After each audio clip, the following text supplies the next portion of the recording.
Maximum watching the newsroom. Now the spotlight is on HDFC Bank. They've given some indications to a clutch of investors on a host of issues which are the bank has been facing. My colleague Poonam is here with more on that. Poonam?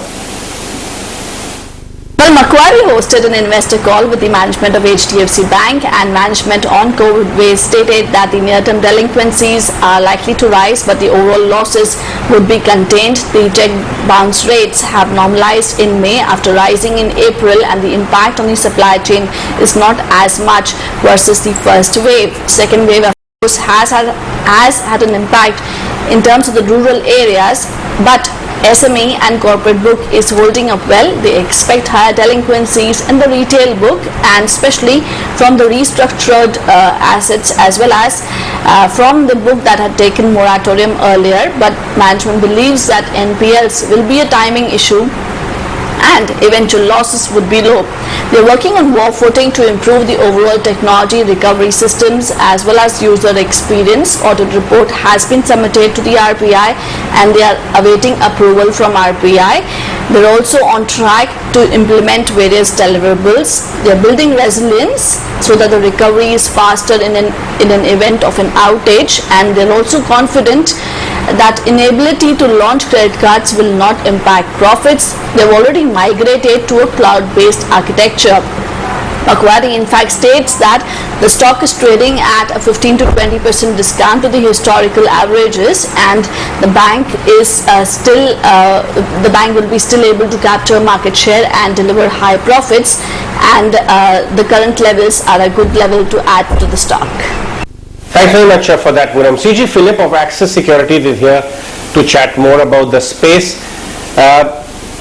Mr. Philip, what are your thoughts on the valuation of HDFC Bank? I was just comparing the one-year performance of HDFC Bank with, say, its public sector peer SBI. There's a huge underperformance. SBI is like up 60% and HDFC Bank is up for 10%. So it's been underperforming quite a lot. What are your thoughts on the valuations of HDFC Bank right now? So thank you. So in case of HDFC Bank and PSU banks, actually the comparison wouldn't be correct as such, because if you look at the performance of HDFC Bank, it has been on a more consistent level. So the core book has traded about 3.5 to 3.6 times in the last 10 years or so. So that mean average level has been maintained more or less.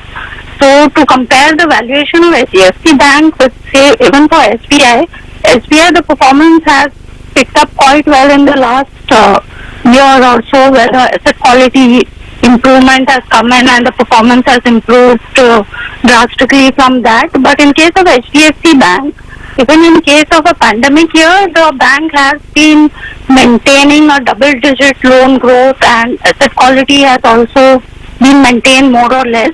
There are some near-term issues like the credit card restrictions because of RBI notifications is a near-term constraint, but given that the bank is taking up steps to come out of these technological outages and all, so slowly we could see that the price would also be behaving more consistently. All right, Siji, thank you so much for your time. Apologies to have called you Mr. Philip, but thanks very much for your input. Really appreciate it. That was a quick take on HDFC Bank performance and the commentary which has been coming. Let's move on and get my colleague Priyanka also joining us with more.